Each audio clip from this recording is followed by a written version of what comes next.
All right, welcome. It is a good one today. It's a Monday, and July 27th. We'll just kick it off right here. Action-packed show today, Jay. Yes, sir. You ready? I think so. The little teeny noise? Man, we'll get it. We'll find listen, it. man, whether you believe me or not, because I just I get don't the believe feeling you don't. It wasn't. I even pulled my headset off because I thought that I narrowed Tomorrow, it down July to that. 28th, Summer Dinner Series continues, and Jesusio Silva, man, it's going to be a good dinner. Yesterday was Chef's birthday. Tomorrow is when he'll kick off smartly down at the well-appointed, very spacious Pizza Republica, and that'll be the third Summer Dinner Series. Tickets available for the remainder at summerdinnerseries.com. SummerDinnerSeries.com. SummerDinnerSeries.com. SummerDinnerSeries.com. You look nervous, Jay. Just throw a little cross-posted in there. Got a good show for you. The chef will join us at 3 p.m. Chef Jesusio Silva will join us from Broadway Market. He'll be in the market, won't he? Yes, he will. Broadway Market, 240. William Stuart, he's in studio. Colorado Sake Company. It's my favorite. I love sake. I don't drink anymore, so I don't love it anymore necessarily, but good stuff. Brian Freeman on the bench today. He'll be back with us hopefully tomorrow. Nothing serious, but he needed to take a personal day, so we'll see Brian back here tomorrow. In the meantime and in between time, it's the hot topic right now, and you've heard the Tavern League. If you haven't, I don't know where you're at, but if you've been watching the Modern Eater show, you would know that spearheading this is Chris Fuselier, and from Blake Street. Words of my life. Blake Street Tavern, Chris. Good to see you. That's Chef Cheeto that fell down there. I can't do that. Good to be here. Man, it is heating up. Wednesday's the big day. It is I don't know, what would you call it? It's pretty direct, a lawsuit against the mandate that the governor brought down. It is, but the difference here is that it's not just a complaint against the governor and the Colorado Department of Public Health. It's also what's happening Wednesdays is our motion for our temporary restraining order. So normally in a lawsuit, it takes you months and months to get in front of a judge, and we're getting in front of the judge at 8:30 on Wednesday, and going to be. I mean, the public is invited, the media is invited. It's actually not going to be a closed-off courtroom, but an open courtroom. I'll be there. So, well, thank you, sir. 8:30 a.m. Yeah, we would love to invite any media, any members of the public to come down and listen to our case, listen to the state's rebuttal, and then we're guessing the hearing will go into Thursday. But we really hope that the judge issues a ruling at the end of the day on Thursday. Okay, let's begin. This is where we'll jump off. Okay, so Wednesday, here comes, and a lot of discoveries going on right now, right? You want to know some things. Yes, sir. Yeah, we had to submit our exhibits to the state by noon today, and then they're going to respond with their stuff later today. We are in all-day preparation. Well, we were on preparation all weekend long. Mm-hmm. Got a couple hours off here to come down and see you guys. Thank you. But got to go back at it tonight and tomorrow, and we've got to put up a really big fight. Okay, this is important. I'm going to do this right now as well. Share this. We need to share this, and this is how we really get the groundswell going. While I'm doing my due diligence and sharing this to groups where we want it, personal Facebook pages, anybody in the service industry, this is very important to us because the attrition that could take place within the next 30 days because of this disallowance and stopping sales of alcohol at 10 p.m., it's a big deal. So what I want to do is start from the beginning. Those that don't know, that last Thursday, starting at 10 o'clock, no more booze sales after 10 p.m. Correct. First of all, just set it up. What are we looking at here? What was the mandate from the governor? What is supposed to take place? And then we'll talk about how that affects you personally. Yeah, well, just to back up, what's interesting is that when we originally filed the complaint, it was only about indoor capacity limits. And that was we filed that on Tuesday prior to the governor's press conference. We were blown away by the press conference, and we happen to think that it was retaliatory on the governor's part. That's interesting. Yeah. So on the indoor capacity issue, what we wanted there is that the state of Colorado has limited capacity to either 50 people per room or 50% occupancy, the lesser of the two. So most places will have one room, and like I said, you're limited to either 50 people or the other. Or if you have two rooms, then you can do another 50. So at Blake Street Tavern, we have a capacity of 900. We actually have 5 rooms and we have 3 bars, but we're limited to 100 people inside.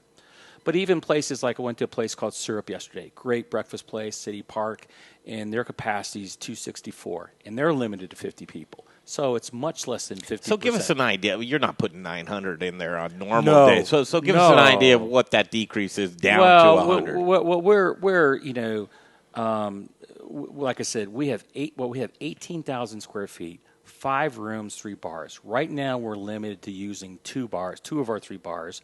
We have a downstairs area of 7,000 square feet that we can't even touch. I mean, it hasn't been open in the last 4.5 months. And what that means too is that is our employees. We had to furlough 65 people, and we did remain open for takeout and delivery.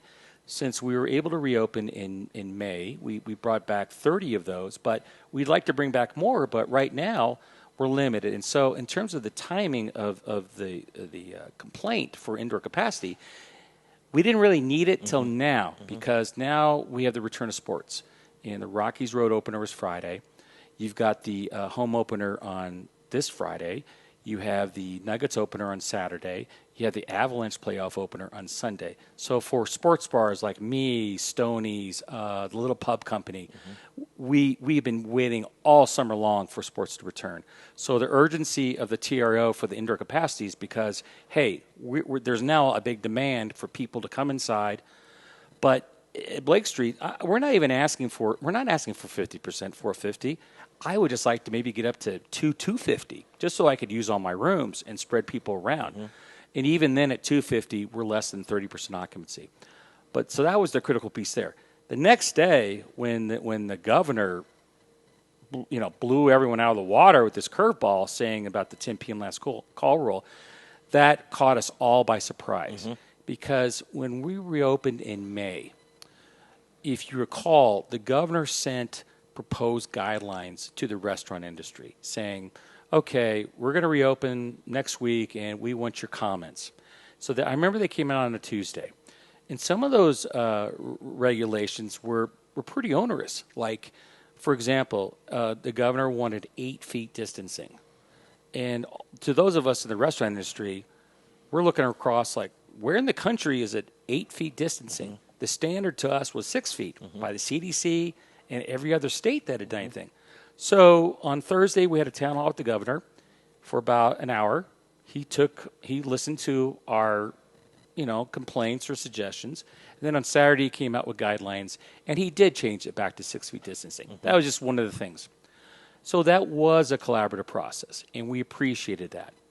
But then, even prior to what he did on Tuesday's press conference, many of us were pressing for a state mask mandate because a lot of us restaurant bar owners were being harassed by customers that refused to wear face masks, or they would come in and then they would take them off when they would go to the restroom, walk around. So we wanted to make it clear. I mean, the city of Denver had a mask mandate for 2 months, but we were getting visitors from, Wyoming, Douglas County, people from all over, and wondering like, well, we're not aware of the state mask mandate. So we were begging the governor to do that. Finally, he did that the week before. But, this time, you know what he did? He did contact Sonia Riggs of the Colorado Restaurant Association on Monday and said, can you tell me about restaurants and when do they close? Do they always close at 10 o'clock? And Sonia said, well, sure, there's a lot of them that do, but there's also a lot of them that stay open later. And keep in mind, there's a lot of service industry workers that get off late, and they don't want to go home and cook at 10 o'clock at night, and they want to go eat at a restaurant. And so he goes, okay, well, I'm concerned about late night drinking, and then hung up the phone. Well, he didn't ask for any data or any official feedback from the CRA or the Tavern League. He just went ahead and did his thing on Tuesday. And what would that data be?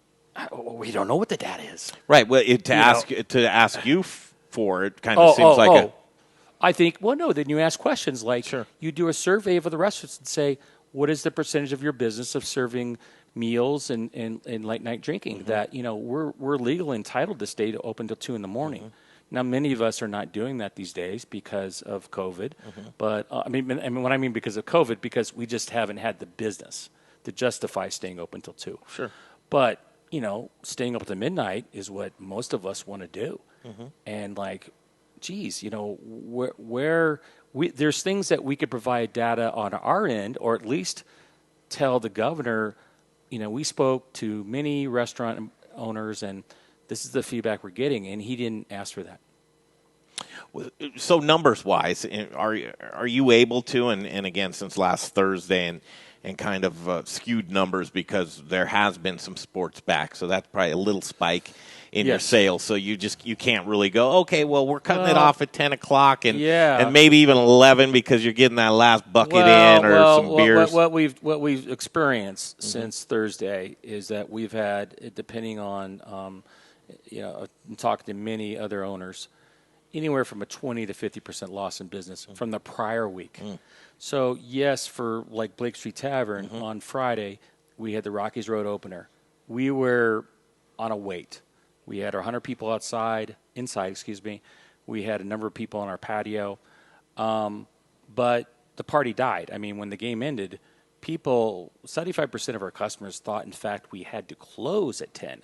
That they were confused. When you think last call here in Colorado, you think it's at 1:30 in the morning, and then you close. Well, most of our customers were unaware of how this was actually working, and so we tried to educate them. And sure, some of them did order extra alcohol to stay later, but by 11 o'clock, we were a ghost town. And in talking to other owners, that's how it's been every night. So, well, you've served your purpose at that point. I mean, after 10 p.m., that's, Yeah. Either going to the liquor store or closing it down. Well, that's another thing I'm glad you brought up, because what's really discouraging to us restaurant and bar owners is that on Tuesday, the governor said this will apply to liquor stores and anybody selling alcohol. Then on Thursday, he does not mention it at his press conference. This order comes out the end of the day on Thursday saying, guess what? Liquor stores are allowed to reopen to midnight. And, like, are you kidding me? I mean, I'm a former attorney. I only practiced for 4 years. That was 20-something years ago. But I vividly remember the 14th Amendment and the Equal Protection Clause. And you cannot treat similar businesses differently. And we're both in the business of selling alcohol. And the governor, in his press conference, he's concerned about inebriation, about the age group of 20 to 29. Yeah, we played the clips, and I actually wish we played again. It's a great soundbite, and you would think. So tell me how this would go over. Tell me how it would go over if he basically said, here's what he's identified the problems, 20 to 29, right? Right. After 10 p.m.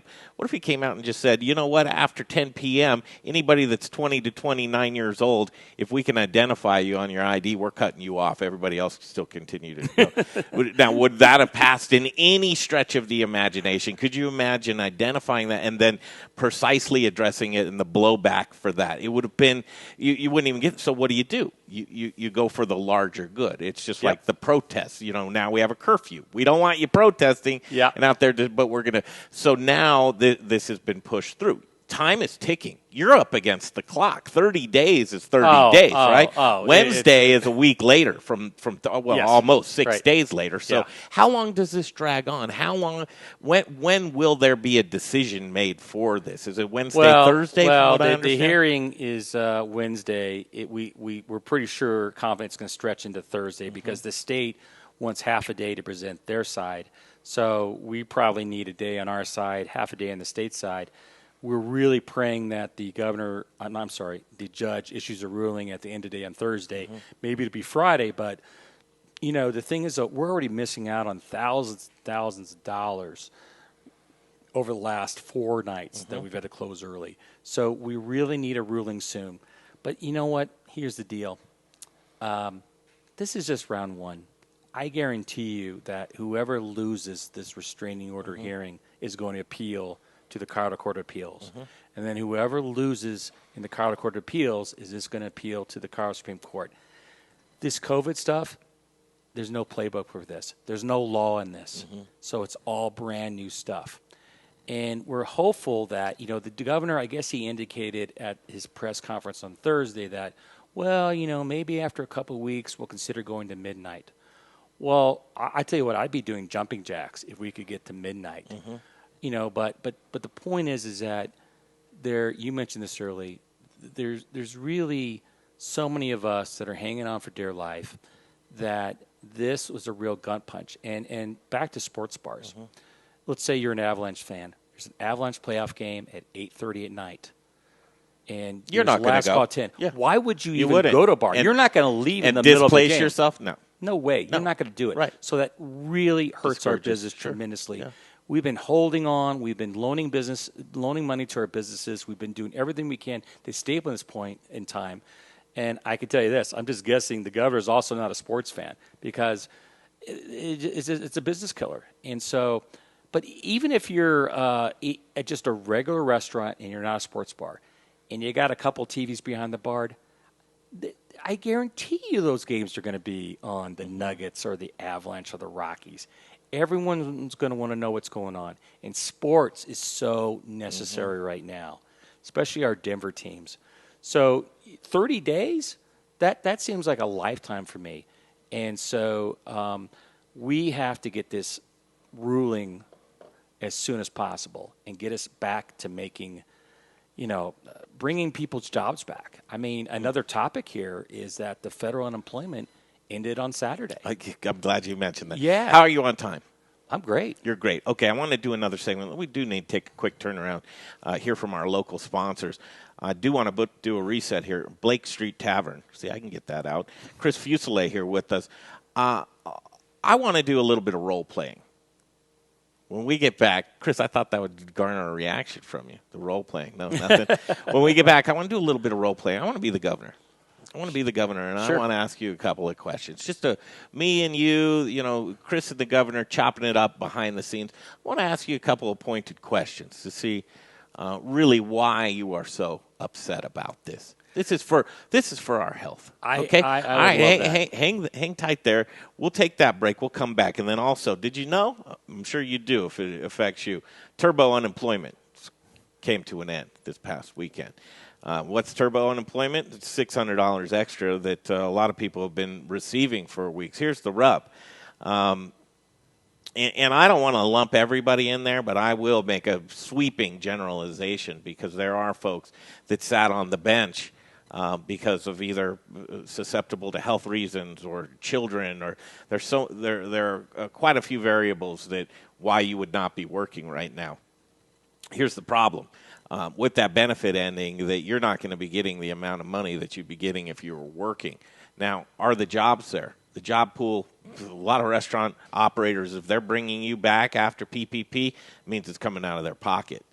And that means that they need to have that position. As we trim the tree or prune the tree, we saw that everything's lean and mean right now. And that may mean your position is not there.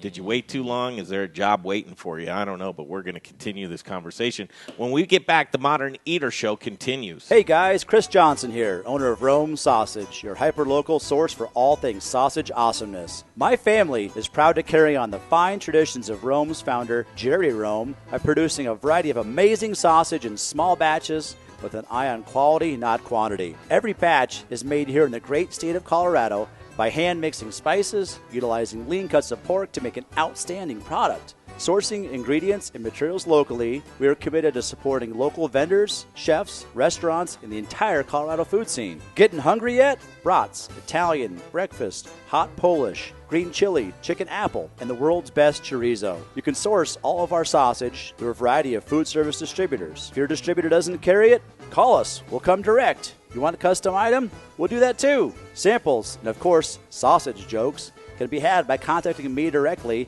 at chris@romesausage.com or by phone at 303-296-7663. The Modern Eater loves Rome Sausage, and I know you will too. Hey, Zach Ryder here, Colorado Mills Sunflower Products out of Lamar, Colorado. Your only local source, grown from a local crop to produce a local oil for local chefs. You can find it at Shamrock Foods, What Chefs Want, Seattle Fish Company. Let me try it one more time, then we'll see. Hey, restaurants, we're glad you're reopening. From Colorado Mills Sunflower Oil, we'll see you soon. First, we partner with the best farmers in the world, and then we tell them, we will take it all. Process whole spices daily, blend custom spices to order, keep it fresh, safe, and flavorful, all so that you can get back to doing what you do best. So whether you're a restaurant, a food manufacturer, or an at-home cook, be sure to visit The Spice Guy at www.thespiceguyco.com. Hey guys, with Modern Eater, this is Rich O'Brien with Elevation Food Service Reps. I'm here with one of our sales newly appointed hospitality specialist, Kalina Hilliard, and we're here in our showroom, and we've got our bar set up, we've got a lot of time. Come see us, come see what we've got, and Kalina can help you guys out in the world of hospitality with anything. Take a little journey into the 38th Avenue kitchen just to see what's going on in here, and as I come in here, I'm noticing, Howard, what are you doing? Nothing. Sean, what are you doing? Nothing. Nothing? Look at this beautiful equipment in here. Look at this beautiful... Chefs, restaurateurs, anybody that has anything to do with food service, come on over. We'd love to help you with menu development, love to show you everything about equipment, and maybe we'll even have a few pops. All right, back to the show in just a second, but before we do that, I want to talk to you, and I want to talk to you about bread. I love bread, and if you love bread too, then AspenBaking.com is where you go. That's where you go to find fresh, baked, delicious bread every day, but you're not going to find chemicals, you're not going to find colors, the fake colors, the dyes, all that mumbo-jumbo. You'll find fresh bread, and they've been doing it since 1994. AspenBaking.com, whether you want to order direct, you do the Amazon Fresh if you're one of those, you can do that, or you can order online. AspenBaking.com. Now back to, hold on, I got to hit a button. I didn't think about that. But back to the show right now. All right, cool. Thanks for joining us on this Monday. It is July 27th. SummerDinnerSeries.com. That's where we'll find ticket information to come join us for dinner all summer long. Great chefs coming up. Got Jesusio Silva this week, Dana Rodriguez, James Beard nominated Regional Chef Incredible Award. chefs. That's Dana Rodriguez. She's coming up. Brother Luck, George Eater, Justin Brunson, Troy Gard. Man, we got $100. I mean, open bar basically to local craft spirits. One of the best, Chef Josh Nurnberg, on watching the stream. Welcome to the stream today. Again, Greg Hollenbach, Jay Parker, Brian Freeman on the bench today. He'll be back tomorrow when we resume with Summer Dinner Series. Rebecca Barry says, I love Blake Street. I was on the Skee Ball League, and it's such a fun place with a great loyal staff. Jeff the Bouncer is a love. Big Jeff, yep. He is the gentle giant. TheModernEater.com. You can always, every day, starting at 2 p.m., you can watch the show. We stream live on TheModernEater.com. Also, give you a daily blog and archive each and every show. So if you've missed any of the past shows, we're following this one. It's a good one. It's heating up. 30 days. Last call for alcohol, 10 p.m. in Colorado, and it's interesting. I say it once, restaurants and bars become outlawed, restaurant and bar owners become outlaws. And that's exactly what you're trying to avoid doing. But here it is, the new climate of business, and Chris Fuselier here with us with Blake Street Tavern, Tavern League, takes center stage on Wednesday, where they're going to duke it out with the state and say, hey, look, first of all, show us your evidence and give us any data that backs up that this 10 p.m., this erroneous, magical 10 p.m. number, where to come from and why. It's the $1 million question, is that the governor on his Facebook page over and over talks about the science and data. That's when us Keeps old doing guys go to sleep and the kids come out and, at night. And you know what? If we had been presented science and data that you take a look, restaurants and bars were responsible for positive COVID cases and outbreaks, then maybe we'd understand. But I'll give you some data. Go to the CDPHE website. The last time I was on it was last Tuesday. There were 414 employee outbreaks in the state of Colorado. 17 of them were attributed to full-service restaurants. Well, I'm not really a math major, but actually I think I am on this one. That comes out to be 4.8%. So you mean to tell me 4.8%, we're responsible for 4.8% of all outbreaks employee outbreaks in Colorado, yet we're the ones that are getting all the restrictions. So that's data for you right there. I didn't fact check this. Mark Burzin, I talked to him a little bit earlier today. He said, here's some data for you. On Denver Health's website, I did not fact check this. I take Mark at his word. He says, do you know how many hospitalizations are here in the Denver metro area for COVID? Well, Mark texted me at 7 in the morning to let me know. That's a big fat 0. Yeah, 0. So we have a makeshift hospital at the Colorado Convention Center that we're spending thousands and thousands of dollars on. Who's there? No one is there, and no one has been there for the past 4 months. And I'm not faulting the government for setting that up. Yeah. I mean, they should have. But how about that? 0 hospitalizations. If you had told me that it was like 40, 50, 60, sure. Last week was 2. So I'd say collectively, great job. Everybody, and you wearing your mask. I put it on Twitter. I said kudos to Mayor Hancock, kudos to the city of Denver Department of Public Health. Thank you for putting in that state mask mandate. I'm sorry, the city's mask mandate 2 months ago. Now, there are things a governor can do to help you and things that he can't. Let's get back to that state mask mandate. He could have done that 2 months ago, too, and he didn't. And he was he said he wanted to see the data, and he was a civil libertarian. But come on, that was a free thing that he could have done. He's our state's leader, and he didn't have the guts to do it until I was pressuring him in fact, I started a petition on change.org on the night before he changed his mind. Now, I'm not going to take credit that I'm the one to convince him to do it, but I know there was a public outcry.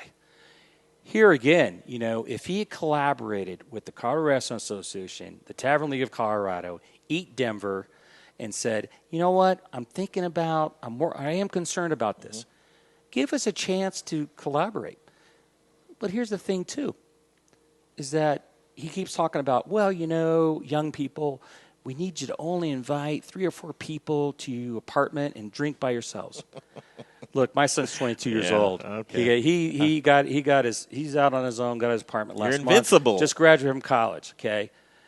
When I told him that, he goes, sure, Dad, I'm only going to invite 3 people. Yeah. But here's the problem. I might invite 3 people, but then the 3 people are going to invite their friends over, and we're going to end up with 15.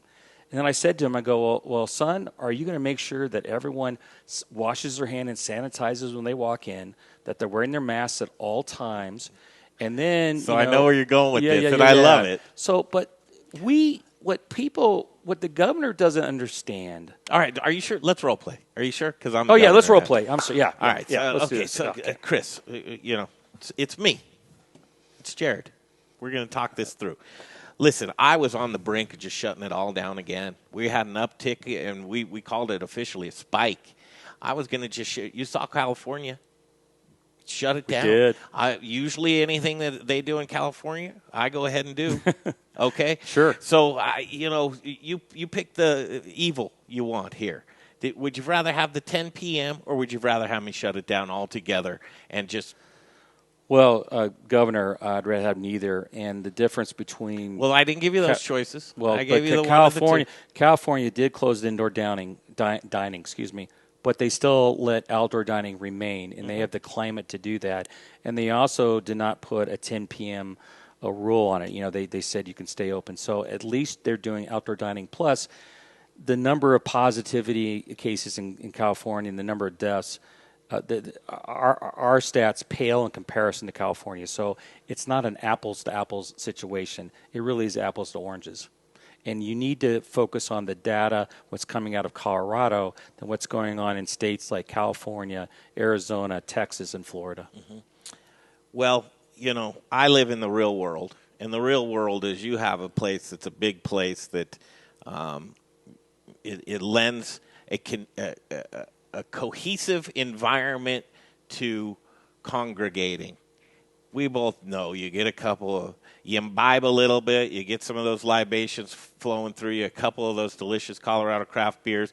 Your place is big enough. You don't want your people walking around policing your customers, kicking them out. These are loyal people to you. They're just doing what they're naturally inclined to do. And you're telling me you get 100 and sports is ramped up. You're telling me you got the wherewithal and the willpower to go in there and police these people? Sir, this is my livelihood. I'm not just the owner of Blake Street Tavern. I'm also the operator. I'm also there every single day. We regulate like crazy. We make sure that people wear their masks when they walk in. This is before you issued your mandate, that we make people wear masks when they walk in the door, make sure they wear their mask until we seat them. We make sure they wear masks when they go to the bathroom. We make sure that they don't go to other tables. We make sure that they stay. They're groups of 8 or fewer. They are not allowed to congregate. I gave you an example last week. We had these adult leagues that play volleyball. They came in. There was a group of 16 of them, and I gave them the ground rules. I said, I tell you what, we're glad you came in together, but this is what we're going to do. We're going to put one group of 8 here and one group of 8 here. And both these tables seat 8 people. And if I see one of you go over to the other table and congregate there, you're kicked out of here. So the governor, what's really disturbing here is that he picks this arbitrary – I'm sorry, Governor, I'm talking about you. Sir, you have picked this arbitrary time of 10 o'clock and that like we stop regulating. That's not the case at all. I have a great staff. I have great managers. Let us be the regulation police. We don't mind doing that we will follow all the COVID protocol. They depend on tips, though. You know that. Yes, they do. You know that these are, even if they're customers, good chance it's their friends as well. Well, so it gets are you sure you can actually follow through with that? I am completely positive we can do that, that my staff don't want to lose their jobs. If I catch my staff serving a drink now after 10 p.m., that you put in last week, or if they were to not follow the social distancing guidelines, then I will fire them. And I tell you what, with Denver and Colorado's 13% unemployment, they're going to have a hard time finding another job, especially another restaurant. We are very, very strict, and we don't mind being very strict. We're going to do things that young people, the ages of 2029, are not going to be able to do to police themselves. If you allow liquor stores to be open till 12, they're going to go to the liquor stores, and they're not just going to have 3 people at their apartments. They're going to have 10, 15 people, and they're not going to sanitize, and they're not going to wear their masks at all times. They're not going to socially distance, where we would make them do that at Blake Street. And you also are allowing dispensaries, Governor, to stay open to midnight. Mm-hmm. Well, come on, Governor. If someone is smoking a joint or smoking a bong. Well, I actually got rid of rolling papers. Well, we don't want to pass that joint around. All right. Well, I tell you what. Do you think they're sanitizing the vape pens and the bongs? I really doubt it, Governor. So unintended consequences, and again, we look at the 12 p.m. and is this promoting house parties, right? Any logical thinking person is like, you may take away the location, but you're not going to take away the activities. They're just going to continue to happen. Not with the young people. Mm-hmm. Not with young people, and it's we're actually. I'm 48 years old, and I am responsible, and I do think of social distancing and that kind. But if I want to do something, I'm going to find a way to get it done. Right? I'm young or old or whatever. Well, let's say this too. I mean, you're 48. Yeah. Okay, I'm 56. The governor is targeting the age group of 20 to 29. Sure. Wouldn't you like, I'm sure there's times that you would like a late night cocktail after 10 o'clock. It's not. Especially if I'm in the business. Well, and I've been serving people all day long. Let's say you're a service industry worker. Yeah. I mean, do you really want to go home and cook your own meal at 10:30 at night? No, you want to go to a place. And at places like Blake Street Tavern and Stoney's and Little Pub Company, we all have kitchens to stay open late. And we take care of service industry workers. And now, for the next 30 days, you're taking that away. Okay, last one for you. Here it is, Chris. It's 30 days. You're already mostly. I might even pull it back in a couple of weeks. Just wanted to see. Okay, can you just hang tight? Is this a greed thing to you? Already been through enough. Can't you hang on just a little bit longer? Because if you turn this over, no one's going to listen to me again on anything. No one's going to wear a mask. I'm going to get challenged around every corner. Can't you be a team player? You know what? Damn it. Governor, we cannot. We're barely hanging on by a thread. I know. And I tell you what's disappointing us too is that you did finally put in the mask mandate, but you didn't give it a chance. Yeah. You less than 1 week later, you instituted this policy against restaurants and bars. How about, in fact, you should have waited 2 or 3 weeks to see if the state mask mandate would. Everything you see across the country is that if we're all wearing masks, the numbers are going to go way down. The CDC says that. Tony Fauci says that. Dr. Birx says that. Everyone says that. And you didn't give it a chance. But I think what's really, really very frustrating is the fact that there's been no public messaging from the governor's office to invite people to go to restaurants, to even do takeout or delivery. And in fact, Governor, you said yourself that you had only been out 2 times in 4 months at a restaurant. Geez, Governor, you're our state's leader. Can you at least say, if you're, and we get it, if you're not comfortable in going to a restaurant, there's plenty of people out there, we understand. But at least direct people to support your restaurants with takeout and delivery. And quite frankly, we are much safer than any grocery store out there. There's certain ones, Trader Joe's, Whole Foods, Safeway, they do a really good job. But I tell you what, don't even get me started on the stories about King Soopers. Because my neighborhood King Soopers, it's a really sad situation. I'll tell you what, we travel the state with the Modern Eater show, and we go around farms, ranches. Anyway, we get hit a lot of rural areas. Some places you wouldn't even know that there was an outbreak. They just business as usual. People are not adhering to masks, let alone social distancing. There's some difficult areas. Well, there was a rogue event yesterday in Weld County. Yes, there was. And hundreds of people gathered for a concert. And do you know that the Colorado Department of Public Health was notified on Friday about this event? They were put on notice, which means the governor was put on notice, and they did nothing because, Weld County, that's the Wild Wild West. They want to succeed from the state of Colorado. They're not going to do anything. You know why they did nothing? There's nothing to do. The only repercussions that come back is liquor licensing on the state level and threatening you with it. Yeah. And we've already seen people challenge that. And yeah. It's an interesting thing. Wednesday, it's gonna show. It's gonna rear its head. And in the meantime, as we see this attrition taking place, and as Main Street opens back up, and it's like, wow, you don't know what you have until it's gone. And I'll tell you what, I don't want to see it downtown without Blake Street. I don't want to know what this is like, because you know what, we'll need you again sometime. I just want you to know that when there's a cure to this whole thing, we've got a vaccination. We're all just going to be flooding you again, and hopefully you're still there to do it. Yeah, well, I tell you what, and it depends on my landlord. Yeah, we're in the middle of negotiations, and the landlord's going to have to play ball with me. And there's the days of me paying him $45,000 a month are long gone, and he's going to have to understand that. And if he doesn't, then there will be plenty of other restaurant locations that I will move to where there will be availability. Isn't that and daunting, I hate to say that. God. And I hate to say that. An election year and everything. I mean, and because you want to make plans for the future, but you'd be crazy if you did. Yeah, Blake Street Tavern will be around. I don't know if we'll be on Blake Street, but we will always be around. We've been around for 17 years. Blake Street on Tennessee. And you know what? Yeah, exactly. I mean, that's what it's going to be. You know? My God. But we'll be fine. It's the mom and pops that that are not going to make it in the 30 days if this continues. They're not going to make it. And you're going to see so much movement between now and September 1st.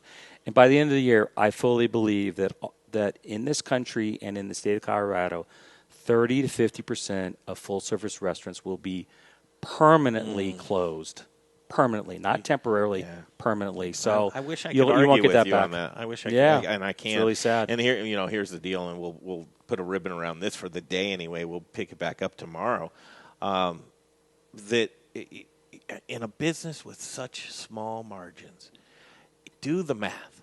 Do the math that we for everything taken away, you got to offer something else, and you do the math on like, well, what does it mean if you take 15 to 20% because 10 p.m. sales say that's what you would have? Take that off the bottom line. That's the difference between making your mortgage or making your rent or not, paying your staff or not. Yes, sir. It's a big swing. And we have to send more staff home early, less tips for them to make, less hours for them, and it's a domino effect. And now we have all these kids that are coming off. There's a good swing. Do the segue for me because we will break. Can you talk about it when we get back? Sure. Turbo unemployment ends, and that's it. Who's coming back? Who's not? Who waited too long? Who showed who they were? And what does it all mean? Well, what it means is people have some decisions to make, and as of the 25th of July, it ended.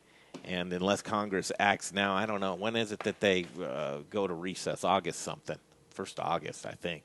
Congress goes into recess. If something doesn't happen then to extend that, or at least go from turbo to, I don't know what it would call if $200 is the supplement at that point in time.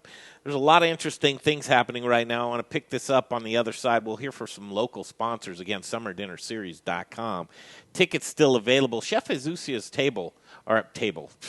Chef Jesusio Silva's dinner. A table, does this make sense? Two tops said, we want to sit together and make a 4-top. So what does that do, Jay? It opens up two tops. It opens up two tops were sold out. Yeah. So if you want a 2-top, you hear that noise, Jay? What does that noise do to your soul? It crushes it. It's like Jay. if there was a sound to connect to misery, the sound of misery. Yeah. We'll find that it's noise that and we'll strangle it. Man, we'll sick the governor on I'm it. trying. All right, William Stuart, he's standing by. Colorado Sake Company. He probably has a lot to say about all this too. Jesusio Silva will join us from Broadway Market. In the meantime, we'll continue with Chris Fuselier up next.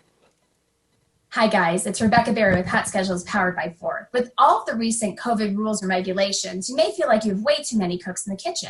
Well, fortunately, Ford is the leading hospitality provider and partner when it comes to onboarding, HR, payroll, tax, and compliance needs. So that way you can keep all of those cooks in the kitchen and let us manage all of your administrative needs. That way you can focus back on your business and your growth plans.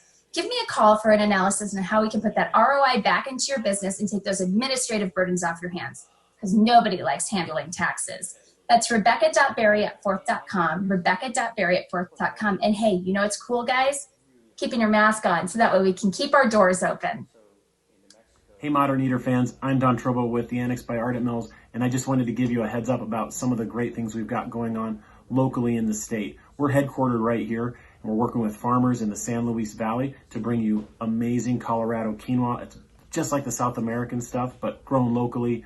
We've got transitional wheat flour that's grown by farmers in Colorado and surrounding states who are in the process of turning their fields into organic. So we're taking that transitional wheat and turning it into flour, and now it's available for you to cook and bake with. And last but not least, we're now cleaning grain berries in Denver. So things like spelt or wheat berries or pearl barley, those are things that we're now doing right here locally and are available to you. Can't wait to share it with you. Hey there, Barbecue All-Star. This is your year, so what if you weren't drafted? The only draft you need to be worried about is actually spelled D-R-A-U-G-H-T, and it's adult for the word beer. It's barbecue season, baby. Now get out there and grill your ass off.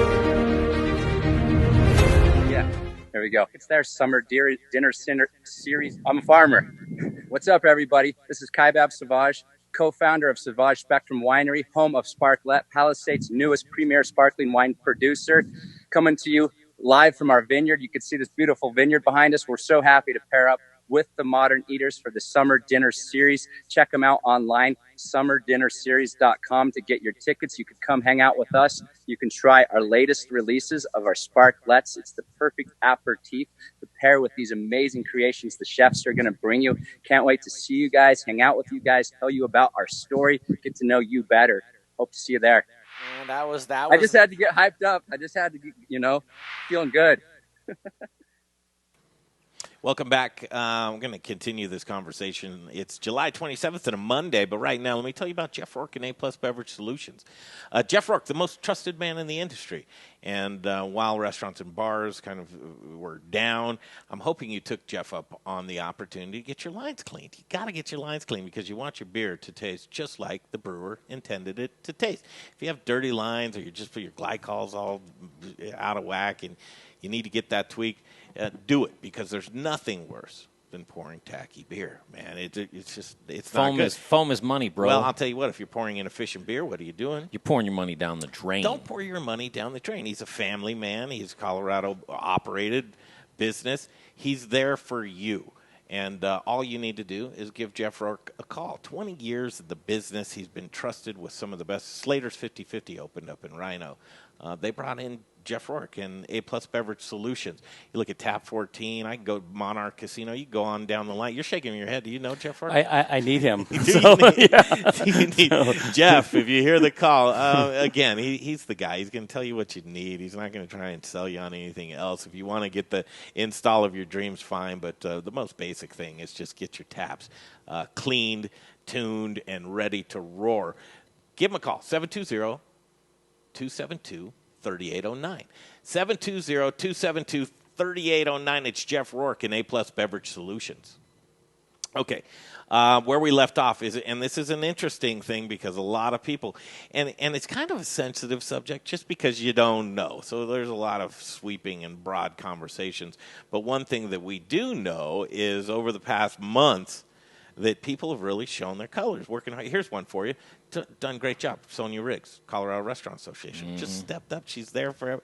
She's taking the conversation. She's making sure that she's putting out information. She's really doing a great job. She is an absolute rock star. She is. We get emails from her 11 o'clock at night. Yeah. She's working day and night, and she is such a stalwart for our industry, and I love Sonia. Yeah, shows up, and a lot of times that's what you need to do. Speaking of showing up, some people chose not to show up. And listen, you get the carrot dangled in front of you and the opportunity to sit on the bench and relax. And I'll tell you what, we're just speaking about service industry. It's not the easiest thing to do in the world in dealing with people. And you may have taken a deep breath. A lot of people furloughed, right? You had to put some people down. Terrible, right? Terrible. Just didn't want to do it. Never thought in 17 years of me in business that I'd have to furlough people, and not only that, we're the one industry that we have to wear our masks at all times, yet the person you're dealing with gets to take their mask off. So if you do go to a grocery store, you got to wear your mask, whatever retail it is, and my staff and all restaurant bar staffs are not getting enough credit that they are taking that risk of getting COVID because they're dealing with the public, and so people are like, they're not getting enough credit, and they need to do that. But it's service industry is tough work as it is, and my staff needs to get more credit for the work they do. And all restaurant staffs do. Amen, brother. I mean, listen, I had to take pause for a second there because I'm like, listen, that's absolutely correct. There's no protection. Think about this. Let's say you're a host at a restaurant, and you're the one, and we have to have people. We're not allowed to do self-seating, okay? So we have to have the added expense of a host. So when someone walks in and doesn't have a mask on, your hair on your arms just go up. You cringe. It's like, oh geez, now I got to tell this person to put a mask on. We have so many. It's tough enough working in a restaurant as it is, but now we have all these extra measurables that we have to thoroughly sanitize a table when it's done. We put these little placards in every table that says it's been sanitized. We have to make sure that there's 6 foot distancing, that tables aren't moved, that parties aren't going to other tables. We have to make sure that everyone's wearing their masks to go to the restrooms. I mean, that's part of a City of Denver order. I mean, you have to enforce that, and we have to be the bad guys there. There's so many other things. We got to make sure that that when an employee walks into work, that we take their temperature and then we ask them, do you have any symptoms like sore throat, fever, cough, COVID symptoms? And you have to do that at the beginning of the shift and at the end of the shift. We have to make sure that we sanitize our restrooms once an hour. We have a log for that. And we have to remind our staff, we believe in frequent hand washing. We don't believe in gloves.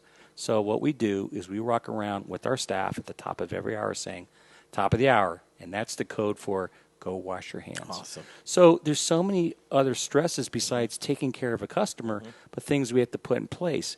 And I don't think that we're getting enough credit for that. Okay, so here it is, $600 it ends, right? So now you're just whatever your unemployment benefits will give you. People are making decisions right now. You furlough, I don't even want to ask you, a good amount of people. 65. And you probably showed them, here's how you apply for unemployment benefit. I mean, We did. You probably showed right there. And then it came to the point in time where you made the round of calls saying, all right, PPP came in. Who put your hand up? We did. Who wants We back in? did. What did that look like?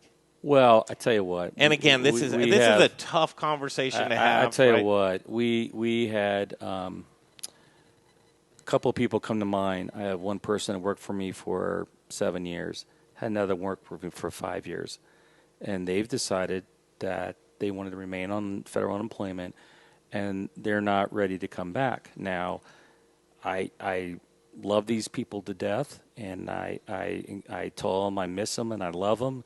And I'm checking back with them saying, okay, when you put in for your next unemployment, that's going to be a lot less than what you received. Yeah, and life goes on over here.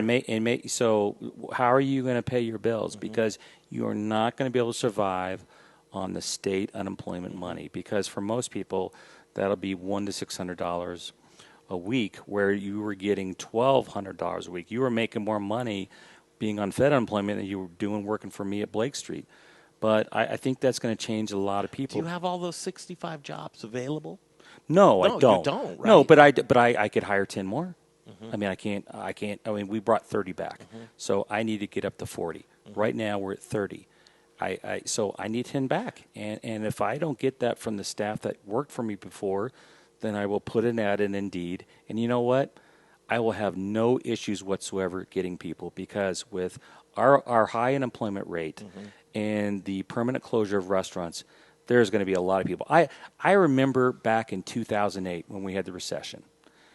Those were the best staffs I ever had, because people couldn't get real jobs. So they worked for us. Best staff I ever had. And then prior to COVID, the Denver unemployment prior to COVID was like at 2.3%.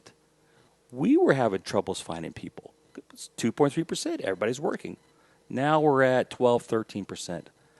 I have no worries about hiring new people, but I do feel bad for the people that work for me years, and they think they're going to be able to survive, and unfortunately, there's just no jobs out there. And that's what sucks. I feel badly for the people that were in an industry where they're not going to be able to find work. I do not feel bad for people that worked for me in the restaurant industry where there are jobs available, they could come back, and they're not doing anything about it. So there's a difference there. But I tell you what, this is going to really hurt a lot of people because they're like, holy smokes. They're going to put in the request next Sunday, and they're going to go, geez, I normally get $2,000. Now it's down to $700. That's going to be a really rude reality for a lot of our staffs. Time to rip the Band-Aid off and get back at it. And it's like across the board. We're seeing with schools and teachers are like, we want to see 14 days consecutively of no new cases before we want to go back to work. The reality is that you guys, we're not going to hide from. We've got to be able to assimilate however we possibly can in the roles that we're comfortable with. And for the government dole to continue, I don't think that we really. The $600 a week was a real disincentive for people to come back to work. It backfired. And I have to agree with the Republicans here that if they bring it back, it should be a lower amount, maybe $300 a week, no more than $400. But there's got to be a balance there, or at least a sliding scale that, what you worked before. And because it was just ridiculous that you could work part-time at Blake Street, one shift a week. Maybe you'd get $100 a week at state unemployment, but you still got the full $600. You were making way more money doing nothing. Mm-hmm. So there needs to be a balance there, and I think they will correct that if they bring that back. And like I said, in many ways, I do hope they bring it back for understanding of the other industries. But there's got to be a balance there. And it's going to be a weaning. I mean, honestly. A weaning, exactly. That's a really great word, a weaning. And, and the thing is, though, is that if we're able to be successful with this restraining order and lawsuit, that we can increase our capacity at places like Blake Street, and we also go back to being open to 2 a.m. Yeah, that's more jobs that I have to hire, that I'm available to take people off the unemployment rolls. I'm going to need more people, and so is every other restaurant. So, from an economic point of view, it's the capacity limits have to be increased. Yeah. But as long as we're able to have the COVID safety, health, and sanitary protocols in place, you got them. And we do. So we're not asking to be renegades and go back to normal occupancies. It's like, we get it, we understand. You just want a fighting chance. Imagine that. Right. And again, if I was to have my druthers, I would rather have young folks go and assemble at where trained professionals are there to clean up after them, are sober when they're serving them, are making sure that the social distancing is taking place, rather than having them at their own, with their own devices. You said it, brother. I mean, we You're the pros. We are triple regulated. Yeah. We have a state sales tax license, a state food license, a state liquor license. That liquor license means everything to me. And if I screw up and I allow social distancing, not to take place, and we're not following protocols, I lose my license, I'm done. Yeah. So let us be you're right, we're the trained professionals. Let us babysit that age group 20 to 29, and we will do a much better job than them babysitting themselves. Happily you will. And we're going to see Wednesday. I'll be there at 8:30 a.m. Tavern League. Which courthouse? It's going to be in Judge Gerdes'. It's Gerdes in her courtroom. She has the largest courtroom there, and Judge Whitney moved it to that courtroom because his was smaller, and he wanted to accommodate the public and the media. So there will be a seat for you, my friend. And 8:30, and it should be. I look forward to you listening to our case. Mm-hmm. I look forward to you listening to the state's rebuttal, and then everyone can judge for themselves. I'm really tired on Twitter of people prejudging a book by its cover. Come to, and I think you could also watch it on online. I don't know if it's Zoom or WebEx or something like that, but give it it's going to be Court TV. Give it a watch. We'll follow it. We'll put the links out. Yeah. Give it a watch. And I tell you what, I all I ask people to do is give it a fair chance, because right now I'm getting Facebook messages, I'm getting website messages that I'm the devil and that I should completely trust the governor and I'm killing all these people and blah, blah, blah. And my response is, I respect your opinion, but if you want to read our complaint, if you want to read our motion for temporary restraining order, my email address is chris@blakestreettavern.com. I will be happy to forward it to you, and you can read it yourself. Thank you, sir. Thanks for showing up. And again, we're going to follow this one. I am all for order and public health safety and following the rules and wearing your masks. This was an overreach, and see how it plays out. You out of here? I am. Get back to work. There he goes. All right, we've got 3 p.m. What does that mean? Chef Jesusio Silva on board. Look at that. Hey, how are you, Chef? What's up, brother? How you doing? Good. I don't know why I noticed these things, but I think you got a haircut, didn't you? No, I started using glasses this week, man. I think I get old all of a sudden, man. I need glasses. What are you doing, man? Are you at Broadway Market right now? I'm having a little bit of trouble hearing you. Who's holding the camera? Is that camera stationary, or is someone holding that camera? I'm stationary right now. I'm making a big party. I have to go serve in like an hour. I'm doing some wings right now.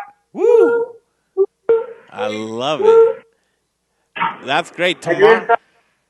some Korean chicken, Korean fried chicken. So yeah, I'm having some fun here in the kitchen, man. Where are you? Broadway Market? Yes, Broadway Market. This is the kitchen from Taco Kitchen, and right next to my pizza oven where pretty soon I'm gonna make some.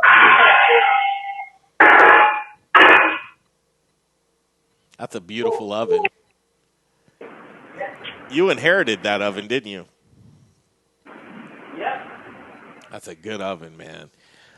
Tomorrow night, got some prep work to do. You're probably getting ready, but you've got another dinner tomorrow as you step aside from your duties at Broadway Market and you join us at the well-appointed, comfortable, spacious, outdoor alfresco dining at the downtown Pizza Republica for week 3 of the summer dinner series. I just published your menu.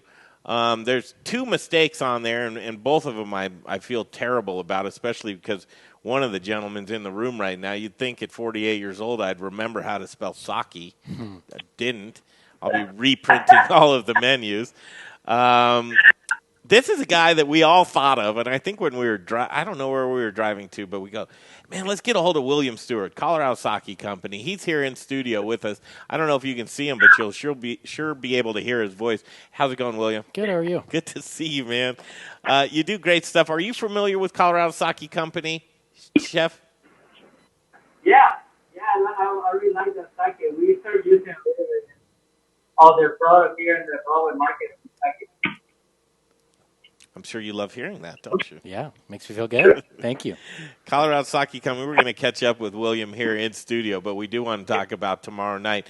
Tomorrow night's dinner is going to be a special one. You'll be there. We're almost sold out. I think we have a couple of 2 tops left, and then that'll be it. Those will go today, so we'll have a full crowd. That knife will be coming with you, huh, Chef? Dude, I'm so excited. You know, I have a lot of good chefs coming and help me. I have Ilan coming tomorrow. I have Hodge. I have Adam Biro. Wow. Jeff. A lot of heavyweight chefs want to come and join me for that celebration. So it's going to be fun. Oh, man, I'm looking forward to it.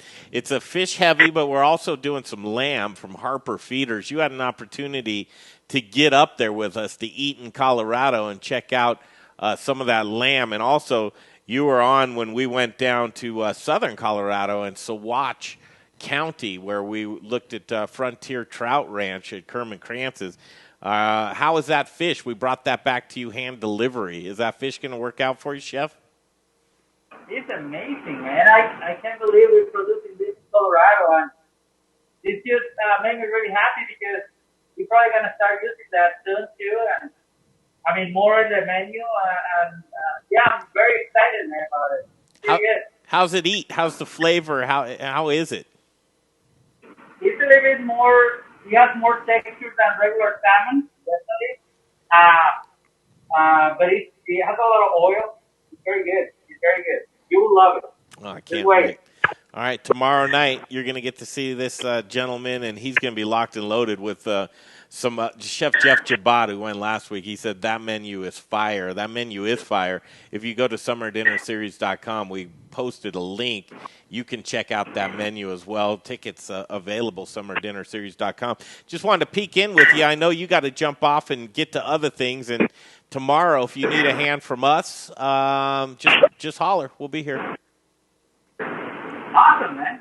Yeah, but I'm telling you, I bring in a lot of help, and the dinner's going to be pretty cool and nice. We love it. How was your birthday, Chef? What did you do? I do my favorite thing, and that was sleep a lot. I was going to say, your favorite thing, you can't talk about that on the air, can you? But I was about to save it away, and then he changed that subject. Talk about something else.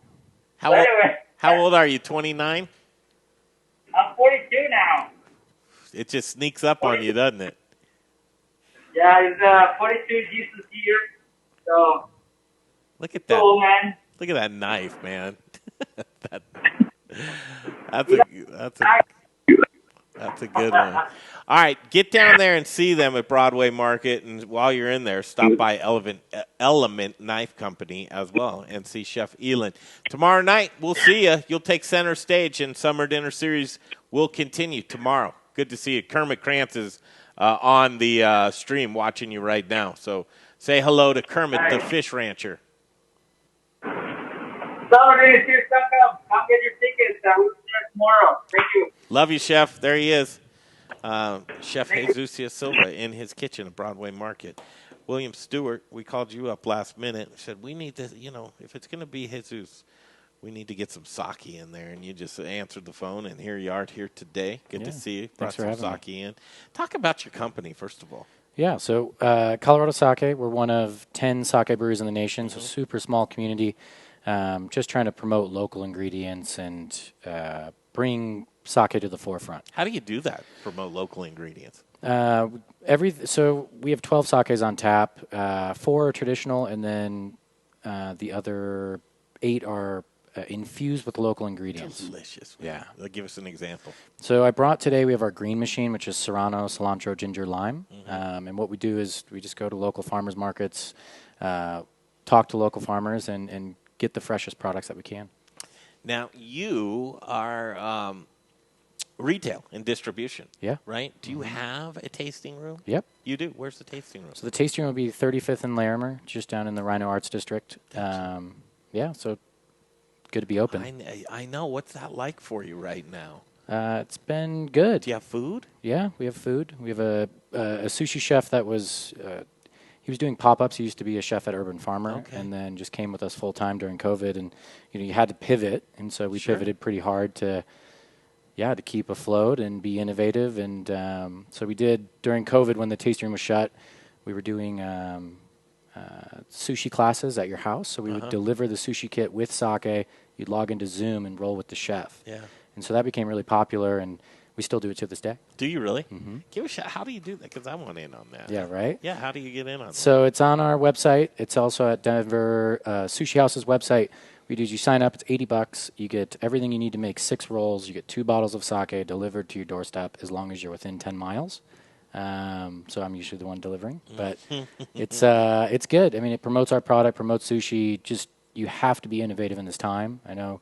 What a great pivot. Yeah. And geez, you guys, you want to get over and you got a date coming over or something like that, Jay? That's a cool little thing. $80, you get the whole kit. You can do it at home. Yeah. What's been great is we promoted it as date night. So looking at the Zoom, you see people dressed up in suits and ties and dresses. And really? Yeah, just having a good time. That's impressive. Yeah. That's impressive. What else? What else was the pivot for you guys?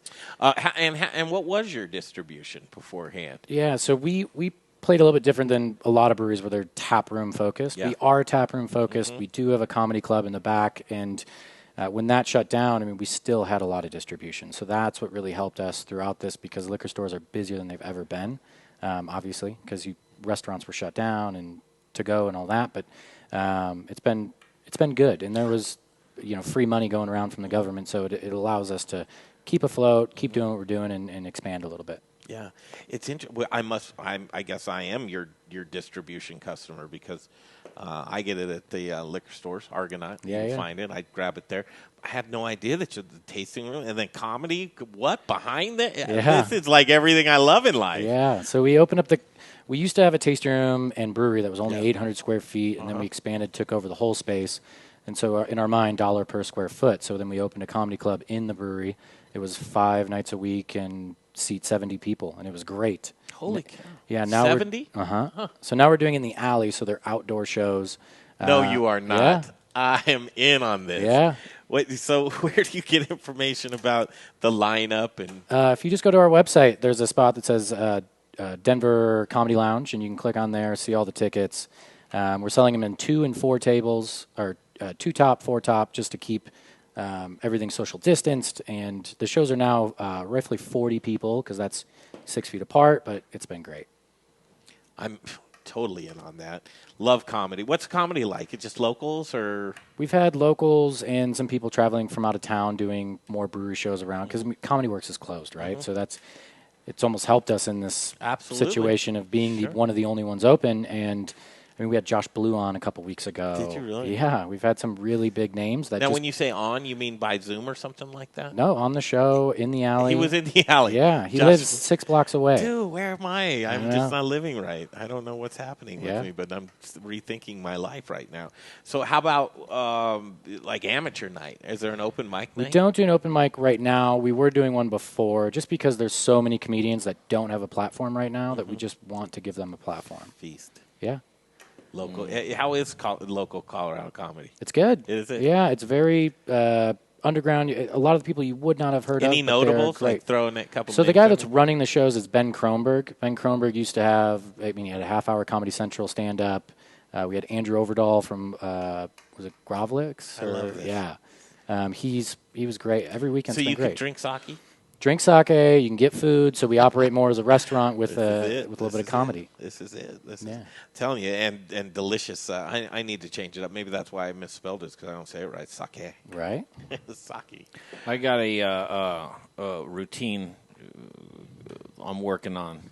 Tell us. When it's driving. That's it. That's my 2 cents. Sorry about that. I should just shut up. Yeah, you should. Yeah, you see how you good I am usually at bring comedy? it better than that. Yeah, you want to see me perform? Chef Jeff Jabati says this is why we avoid the amateur night. Yeah. I served that at talking about Colorado Sake Company. Yeah. I served that at the Governor's Mansion a year ago, almost to the day. Very nice sake. Yeah. The Japanese delegation was in town for a celebration of a new rocket launch pad up north. I have a bottle here in New York with me right now. That's awesome. That is cool. We did a dinner at the Governor's Mansion, and then we had the delegates at our tasting room just to see it and give them a little tour. Why'd you get in the business? I worked in Japanese restaurants for 5 years. I mean, we met at Matsuhisa. I know. Yeah, and I fell in love with sake. And people love sake. They just don't know why they love it. And so when you go to tables and they're like, I like it, but I know nothing about it. So you kind of put them into categories. And then there's just the idea. I'm a home brewer for a while. And then is anyone making sake in America? And it was a very small market, and started home batches, 2 years of R&D before opening. And we're still learning every day. Do you drink it? Every day. Yeah. Do you really? Yeah. I want to get a little taster. It's here. good stuff. It is, and I don't know. It's like, do you need a taste for it? Maybe, I don't know. It seems to me like it's pretty universal. Yeah. I don't see many people that say I don't like that. We have a lot of people that come in and say I don't like sake, and it's because they've had hot sake. Gotcha. And that's just cooking sake. You Sure. shouldn't drink that. Right. But we're releasing more high-end stuff now because we're getting people into it. Like our regulars want more out of us, and so we're giving it to them. Where before it's, just try it. Just What's a bottle of that retail for? Do you know? $11, $12. $11, $12. Yeah. Does it come in a 6-pack? Yeah. It does? If you go to the tasting room, you can get anything to go. And what's nice about our tasting rooms, it's called NAMA, so it means unpasteurized, so it's fresh, just like a brewery. Everything in stores will be pasteurized to make it shelf stable, but it's the freshest sake you can get in Colorado. Do you pair it with sushi like you would, beer with food and that sort of thing? Like Yeah. certain sakes go better with certain fish? Yeah. So we make different styles of sake to pair with food. So we have one that's high acidity. We call it our true acidity, and that one pairs with like pizza because we want something that can stand up to food, where it's more of a Sauvignon Blanc style sake, and all 100% rice, gluten-free, low in sugar, all the good stuff. So my brand, I guess, is kind of stuck with sake and sushi Yeah. together, right? Yeah. And so you say you throw pizza out there, and that makes my brain do a somersault. Like, Yeah. well, wait a minute, you know what I mean? And then the common sense sets in and goes, well, yeah, man, it's a spirit. It's not that you don't have to have it with sushi. You can have it with other things. Yeah, so one of the secret ingredients is called koji. Koji is a mold spore that we grow on rice. It breaks down the rice into a simple sugar. Yeast eats it, right? So in that koji is high glutamase. Glutamase is the G in MSG. Highest concentrated glutamase in food is in cheese. So it pairs really well with cheese. We're going to do sake pairings with cheese on Mondays. Starting in about 2 weeks, we're partnering with the cheesemaker at Urban Farmer. She's going to do a cheese pairing. We're going to do a flight. It's going to be great. So that's why pizza pairs really well with it. Far out. Yeah. What's the address? 3559 Larimer Street. Again, is it hard to find or something? I mean, No. I'm just like, what? I don't know. Larimer Street. We are at the end of Larimer Street. Where it ends, it's us. Well, I'm thinking you're down by Little Rich Snyder's and Raquelitas Tortillas. We're by Hop Alley, Fish and Beer, Exto Event Center. Yeah. Dumb question, but is there alcohol-free sake? No, we do. They make a style of sake. It's called amazake, which is high in probiotics, things like that, and that's alcohol-free. We do not make that, though. We do some non-alcoholic cocktails. Gotcha. Wanted to ask you, I hear you heard first hour with Chris Fuselier. Was there anything you were just like, I need to say this, or just There's a couple of things. You want to do it now? I think the challenge is not being innovative in a time where you have to be innovative, right? Yes. And so just saying, I need more seating, I need more this. How do you do a sushi class online? How do you promote some delivery service that's to the doorstep where it's an all-inclusive experience? And the unemployment benefits are not just for his industry, but for everybody else that's losing their jobs. And if we're going to have a homelessness crisis if that ends. And if people don't come back, you can fire them, and then they don't get their unemployment, right? So, I mean, it's not that they're not coming back. You can make the choice as a business owner to say, if you're not coming back, you're not going to get unemployment. And that's an easy decision to make, right? And people are afraid of the virus. I mean, we know that our sales in the tasting room are slightly down, and that's because people aren't coming out like they used to. And I'm not going to force people to do that, but I need to think, how do I make up those dollars? So, yeah. But we're also in a different industry. We have liquor stores, restaurants. But the mindset, it should be universal as well. I mean, you never thought in a million years last year this time that you would have pivoted your business to online cooking classes and to comedy in the alley and you name it. But how far are you from Chef Freezy's restaurant, El Posto? So El Posto's at 25th and Larimer. We're 10 blocks. Yep. To the north. And they're doing great. I mean, everything on Larimer is doing well. It's just being innovative. Did you get a variant, outdoor variant? So we have a patio. Yeah. Yeah, the patio's been Big great. patio, it sounds like. Yeah, it's been. I mean, the patio holds probably 20 people. It's been good. We could only hold probably 50 to 60 beforehand, so we're not trying to be. So you take reservations? We do not. No, we have a sign-up sheet when you come in, sign up, and then call your name. No, I mean you can order at the bar, and then we give you your flight. Keep your mask on when you sit down. Take it off. Yeah. Yeah. What was your job at Matsuhisa? I was a server, bartender there. Yeah, I loved it. Yeah, it was fun. I mean, it's one of those restaurants where you get the full experience of, hey, how much do you want to spend tonight? If you want to spend $75, you want to spend $200, then we curate the menu. I wish somebody to you. would ask that. Did you ask me that? Yeah. I think you did ask. Yeah, me yeah. That. A couple people don't ask me. Yeah, what do you got for 40? And never. Yeah, no, some people do. Some people get a spicy tuna roll, then you wait on Peyton Manning in the next room. It's like it's the difference, but you have to treat everyone as if everyone's equal. What's the biggest tab you've seen run through there? I had a tab there that was $7,000, and she tipped me $4,000. But we were in a tip pool, so we shared that amongst the staff. But it's just one of those experiences where you never would get that in any other restaurant. Yeah, yeah. What do you attribute the absolute success to Matsuhisa in that organization? Just the Nobu name. Yeah. I mean, celebrity chef. He's been innovative. Yeah. At this point, I mean, so many people have replicated that and pushed it a little bit further. But the food is consistent and great. Yeah, international brand. Yeah, for sure. Totally. 40 countries. Was it Dubai that I was looking at? There was one in a really bizarre-looking high-rise. Have you Dubai? Was it Dubai? Yeah. That's an interesting spot, but great locations. When you must have made a lot of money working there, did you? It was good. Yeah. Yeah, being in a tip pool can be frustrating. Yeah, for sure. When I get put in the biggest section and then people sell a third of that and Yeah. aren't helping, and then you get frustrated, but I can't complain about the money. Don't get chased. I know. Well, listen, I just have certain theories on the tip pooling thing, and I've worked in tip pooling and I've worked outside of tip pooling, and I was a bartender up until COVID, right? Yeah. So I'm not talking 20 years ago. Yeah. And it's just like you say, when there's no help or somebody's outside on the smoking another cigarette or on their phone and everything else, and you're like, hey, listen, sir. Did that make you want to work less, though? Probably not. No, I mean, I'm a hard worker. Yeah. It's just frustrating. Yeah. Let me ask you a serious question in regards to the tip pulling thing, right? So it's like my big thing of it was where it's hard enough, being a bartender server, depending on where you are, right? I mean, that's a difficult job where you have to put the smile on and you have to fake it and everything. And so that's hard in itself, right? And so when you see a group of and Matsu, how do you say it? Matsuhisa, that's a different atmosphere than where I come from, right? But equally, there's a table you see come in. Like in my sports bar thing, it's like a table of like 6 meatheads, that come in, and it's your section. Yeah. And you're like, oh, my God, I'm tip sharing right now, and I have to go deal with this 6 top of meatheads. That's a tough pill to swallow when, like, on the other side of something is like somebody that doesn't work as hard as you. They don't do the things that they're supposed to do, and at the end of the day, you got to cut up the money individually.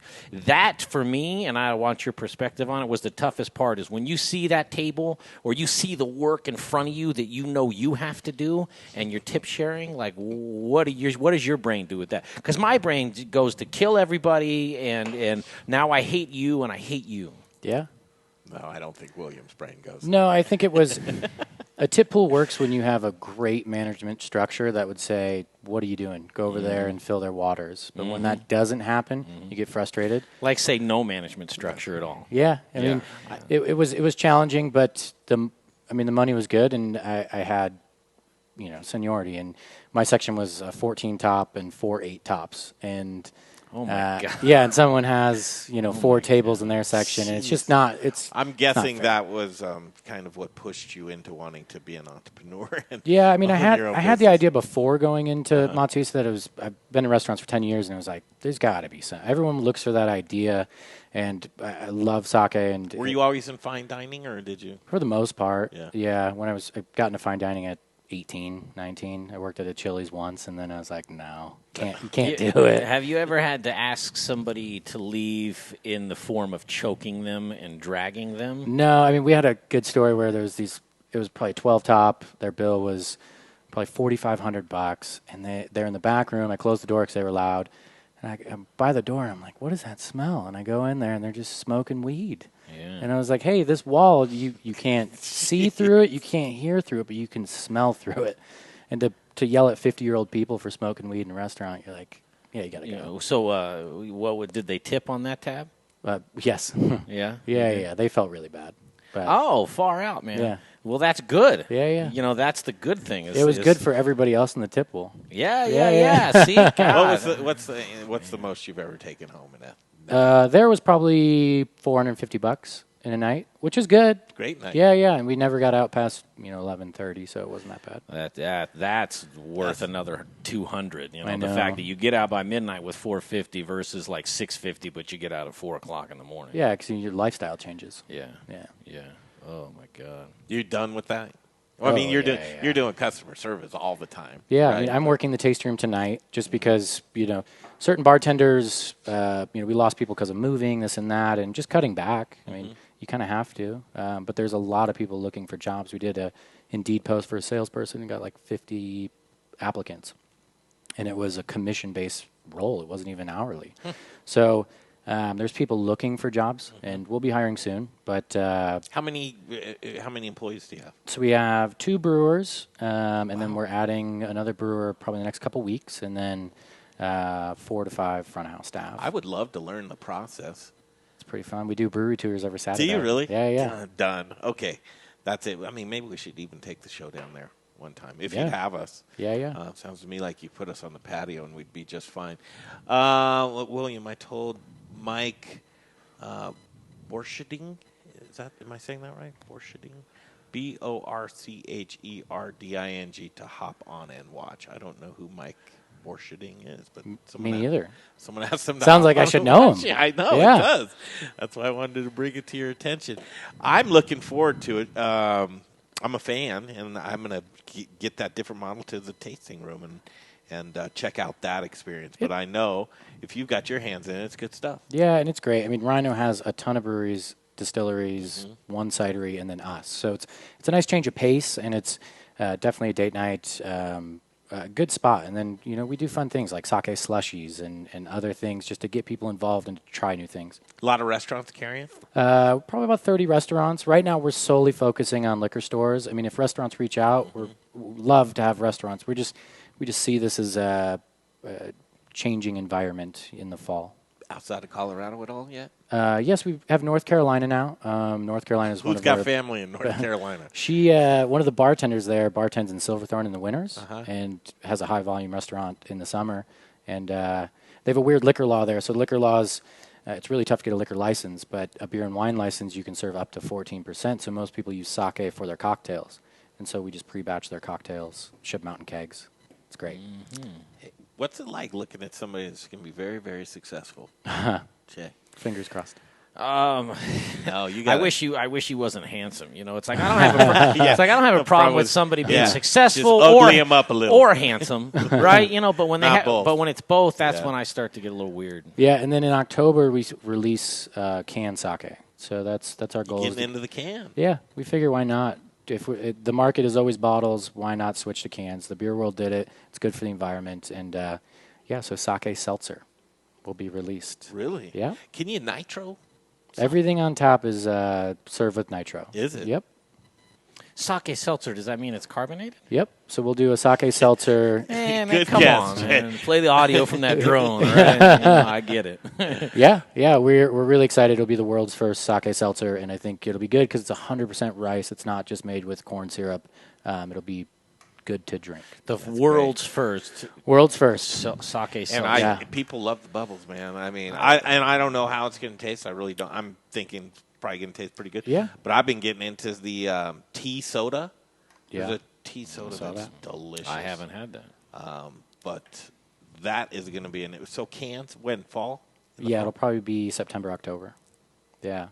So we're not sure. You need anybody to test it on? You. Yeah. Yeah. I mean, did you bring a case? I told you the Greg wanted to sample. I like some it. sake. You know what? And hey, listen, sake, it'll sneak up on you. Yeah, it will. It's 15%. So the seltzer cans will probably be 10 to 12, just so you can drink more than one. Mm-hmm. But yeah, we're extremely excited about it. We think it could be more of a national campaign because the bottles do not ship well; they break, things like that. And the can, the seltzer is here to stay for sure. I mean, so we just need to get on that train and that mindset of being innovative, and that's what we're going to do. Where do you can at? So we have a canning line coming in September, and then it'll be ours. We're excited. Wow. Summer Dinner Series Tuesday. You're going to be there? Yes. Tomorrow. Yeah, you'll be there. We'll be pairing some sake with some local fish, which is going to be great. And you'll get to hear their story as they get up. We'll be mic'd up tomorrow. I mean, we might as well go over it right now. Chef Jesusio Silva, his dinner at the Downtown Pizza Republica. You know how we do. We mic everybody up, and we stream the dinner and show the guests. And I mean, what's great about this is so many people don't know that there's sushi-grade fish in Colorado, and we get to try that tomorrow. Yeah. I'm super excited. For sure. When you're getting sushi at your place, it's prepackaged, right? No. So we have a sushi chef every day. Stupid. Who's your chef? Who's your sushi chef? Taylor West. So Taylor West just did a Japanese barbecue on Sunday. It was sold out. We had Denise from 5280. It was awesome. Yeah? Yeah. Far out, man. It's William Stuart, Colorado Sake Company. And I've got to get to work right now because I need to change up the menus. What an embarrassing mistake there. I'll get that. It's just terrible of me. It'll never happen again. It's weird. As I get older, I start losing how to spell stuff. It's so Every weird. day. Spelling is one of the stuff things gets that pushed out of my normally you're supposed to get better. I can't Are spell. you? I can't spell anything. Oh, mine's getting I mean, worse. when you ask me, I just Google and then tell you, right? But I can't spell anything. Listen, man, don't beat yourself up about it because I'm a train wreck. Well, here's the good news. It didn't get printed yet. So I've got the brand new paper and the brand new ink cartridges. It'll look fantastic. I'm going to even put it in bold just as an apology. Who proofed it and caught it? Well, dude, look at this organization. Hey, man, normally you do just have me proof, and I catch certain things, I just, happen to notice it online. Yeah, today he broke the news to me. And I had to Google it to make sure I was right. It's not like I saw it and I go like, oh, well, that's misspelled. I looked at it and I go, well, my brain thinks something's bizarre. I was going to do a little just to see, because someone would. So I was going to go on, because I published it, I think 2 spots. I put it on the Modern Eater Facebook page, and I put it in the event page. And then, of course, people shared it from there, which is terrible. But I was going to do a giveaway saying, can you find the mistake on this menu? And if somebody would have come up with it. That's a great idea. But now I can't. Well, because no. we're talking about it now. But maybe, because no one's watching now. Well, so we could do that. We could put that up 15. tomorrow night, though. I'm looking forward It's a solid 15 watching right now. There it is. It's a solid 15. Hey, the afterplay, that's when it gets it. Oh, we can't be so presumptuous. Everybody's just it creeps up. riveted right now. But we expect you to share it, too. Yeah. You are going to share Yeah, it. yeah. All right, tomorrow night, we'll see you there. Get ready. Don't come hungry. I'm ready. Don't eat beforehand. No. Because it's a 7 course. You drink beer? Yeah. Drink beer? Jagged Mountain Craft Brewery is going to be Jagged Mountain's great. Idlewild Spirits. Mm-hmm. Excited. Carboy's great. Carboy. And Savage. Savage Spectrum. I've Speaking of I've bubbly, never had them. I'm excited. Savage Spectrum, man. No. Yeah, they do sparkling wine. And Grab yourself a bottle. Take it home. Cool. I'll leave these with you. Well, you're going to do that. Yeah. I love those. And it's a treat, really, truly a treat. What are the 8 flavors? You've got, there's not 8 They're flavors. always rotating. So it's a good one. We're releasing our Palisade Peach Nagori, and that'll be released on Sunday. So 5280 and Westward are going to be writing about it. It's going to be great. Last year was successful. We have enough peaches to get through the end of August. William Stuart, Colorado Sake Company. S-A-K-E-J, in case you were wondering. S-A-K-E. SummerDinnerSeries.com. I was going to say, I hate to make light of it because Brian's had a very interesting day. But when we went to, where'd we go? We went to Strohauer Farms. And I already put it up on the moderneater.com. If you're listening to me and you want to just laugh a little bit because you need to laugh at someone else's expense. Yeah. So you know what a pivot is when it comes to farming? Yeah. You do? Okay. So pivot, it's big watering machine. Yeah, it's that long. I didn't know, but it's that long thing with wheels that you see in a field. Watering things, yeah. So it has these irrigation hoses that are coming out of the top, right? So they look like they're danglers, like it's on a rope. Brian decides to drive underneath the pivot, which is fine. He did it once before to get on that very side. Close. Didn't know. Super close, and almost killed my face and took what Jay's in the back of the truck filming. We're on a potato farm. Pivot's right there. Brian's can go underneath it. Yeah. Okay? You can see it in your head. Actually, we'll probably play the video. We'll play it for you before you leave. This is on themoderneater.com, today's blog entry. So he goes underneath the thing, and he thinks that it's a swinger, and he's going to hit the hood of it, and it's just going to go lightly. This thing dug in like a can opener across the top of his truck, and it's one of those things. We're recording. Yeah. We're talking in the truck. Jay's in the back filming. We're talking. We see this thing, and we all go, "Oh no!" And then we just stop and go, "Ooh, that's not good." And you can't stop in the middle of it and back up, so you just take it. You just let the thing open up your truck. So that was Brian. It could have killed me. You know, that's my take. Well, that would have been so the footage fine. is like all you see. The footage, all you see is I'm standing in the back of the truck, and so I'm showing the field, and so we're connected remote. You know, so they're talking in the cab of the truck. And if you go back, you can hear it. It's not real easy to hear, but you can hear it, and you just see the field, so you don't see anything, But it was not a plastic hose coming off this thing. It was like an iron stick. I mean, what purpose it served, I don't think any. It may have just been a random. Hey, where did that pipe come from? Right? But it was not. It could have killed me. So check that out. And then also, Jay, are we going to play our trip to Harper Feeders? Yes, we are. Okay, so that's how we're going to end the show today. You guys, this is a good one. We went up to Harper Feeders in Eaton, Colorado, and we're sourcing lamb. So we brought Chef Jesusio Silva up with us. If you get that thing queued up, we'll play it. It's queued. Got to thank Chris Fuselier. Fuselier? Yeah, Fuselier. Blake Street Tavern.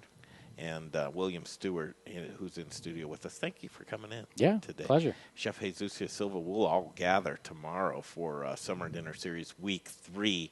And in the meantime, we'll close it out with this great interview from Harper Feeders. But this is how you get connected to your Colorado food and beverage. I'm going to look this up and show William Brian's misfortune.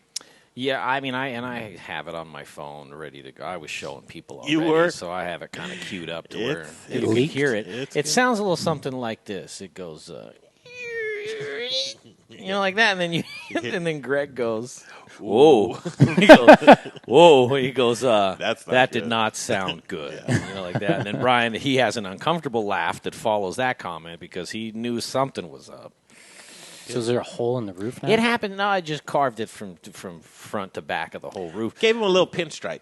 Nice. But here's the thing, man. I just want to point out the fact that I'm still alive because I hate to dwell on it, and I didn't think about it till 2 hours later. But if I had been standing in a different place in that truck, I don't know, man. I mean, I might have a new body. I mean, I may have survived, but where it hit that truck, imagine me standing up, right? Because it just barely hit the top of the truck. Right. So imagine you're standing up in the back of a truck.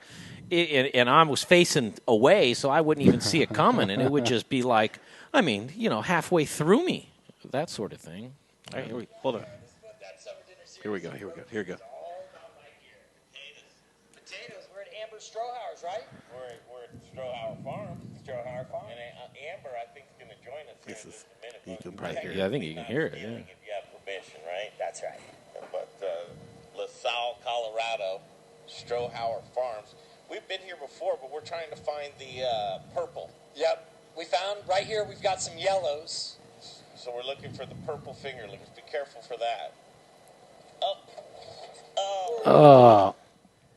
That was it. Yeah, that was it. That was not That good. right there was not good. It opened it right up. TheModernEater.com. Click on today's post. That'll be archived today as well. Thanks for everybody today. We'll see you tomorrow. We won't be streaming tomorrow except for the show. Or the dinner, 6:30 p.m. We'll be live again from downtown Pizza Republica, assuming Brian got his hotspot fixed on his phone. Yeah. Jay, you got a lot of work I to do know. today. All right, menus to reprint. A lot of things going on. SummerDinnerSeries.com if you want to join us. And here is that video from Harper Feeders. Okay, the Modern Eater Show continues. We're outsourcing delicious Colorado food right now. For Summer Dinner Series, it's going to be Chef Jesusio Silva's dinner, and Chef's with us right now. Hello, everybody. Thank you for having me. I'm here. Jay Parker, Brian Freeman, myself, Greg Hollenbach, catching up with Mike Harper at Harper Feeders in Eaton, Colorado, man. Speaking of Eaton, we want to get eating some of this lamb, man. I'm ready for you, too. All right, so we're just doing a little tour around the lot is the way we would call it, huh? Yep, around the feed lot. What kind of animals are we looking at here? These are crossbreds. You'll notice that some what I call a brockle face, multicolored, white and brown for the most part. They're probably crossed with a Columbia or Rambouillet ewe, which would be a white face breed, with a Suffolk or Hampshire buck, and that's what creates that crossbred. And that also creates a hybrid vigor, which gives them good growth capacity and good feeding capacity. Nice chunky monkeys here. What are you feeding these guys? We start most of the animals off on a high roughage ration, which would be ground hay, number one. You would have corn silage, would be the second roughage that we use, that we grow here on our own place and we ensile every season. And then we incorporate some wet distiller's grain for protein, which comes from the ethanol industry. And, of course, corn is still the basis of our ration in a normal instance. I mean, when we're able to feed normally, we always incorporate a level of corn. And then as we move them up on feed, we increase the percentage of corn and we lower the roughage. And that's basically what we finish them on. That's how you get your grain-fed flavor that a lot of people really enjoy. I love the taste of lamb. What about you, Chef? That's one of my favorite proteins, to be honest to you. And yeah, man, this beautiful farm. So many of these delicious things walking around. It makes you hungry. Very. What makes you hungry? Last time I see, you're constantly cleaning and rotating. That's Yes. the name of the game, right? Yeah. Clean and rotate. We are I want number one, the animals have to be comfortable. I had a conversation with Brian earlier about the health and well-being and managing and stress, and you want to minimize all stress in this kind of environment, at least as much as you can. Yeah, we like those happy, healthy animals. Happy, healthy animals. And it does translate into the meat. Absolutely it does. Some of these lambs, that first pen that you looked at were shorn here. It was more of a necessity. They came out of an environment that they had picked up a lot of seed. It's a feed that they feed in the Mojave Desert, and if you don't get it away from them, if you don't get it off of them, it will eventually poke through their hide, and when you harvest that animal, you may find that seed under the skin. Wow. So being good stewards and good feeders, we bit the bullet. Now, understand, the wool market is almost as bad as the lamb market right now, and we can't even get anybody to buy our wool. But we had to shear it off of them so that they would get that seed away from them, and they would be happier. And it makes all the difference in the world. It's just like you guys, when you get a fresh haircut, man, you're the cock of the walk. You're out running around, chest is puffed out, and they're looking for groceries, and they're ready to go, you know? All right, let's talk food, because folks are going to be joining us. I think it's the 28th of July. Isn't that your birthday? So my birthday is July 26th, and I'm doing that there on the 28th. It's going to be a party. Yeah, man. One day to heal up. Pretty much. So we doing Palooza the same day as the dinner. I like it. I like it. It's a big thing. So what do you want to do with these delicious lambs? Well, I'm planning to do some binchotan grill with... you better go slow and describe this. Binchotan is a Japanese charcoal. It burns at really high temperature. Edamame and wasabi mashed potatoes, and do is some a baiting thing going on over here. What's going on here? Are they upset? They're just playing. They're playing. Yeah. Something to do. Yep.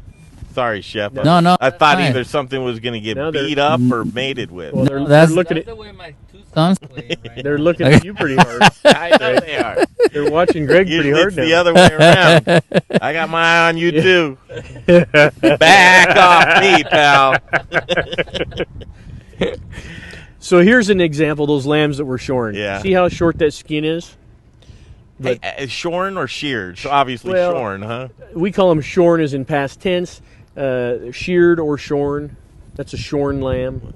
I'm going to say what you say. You've been out here doing this a while. How many years you been doing this, Mike? I've been out.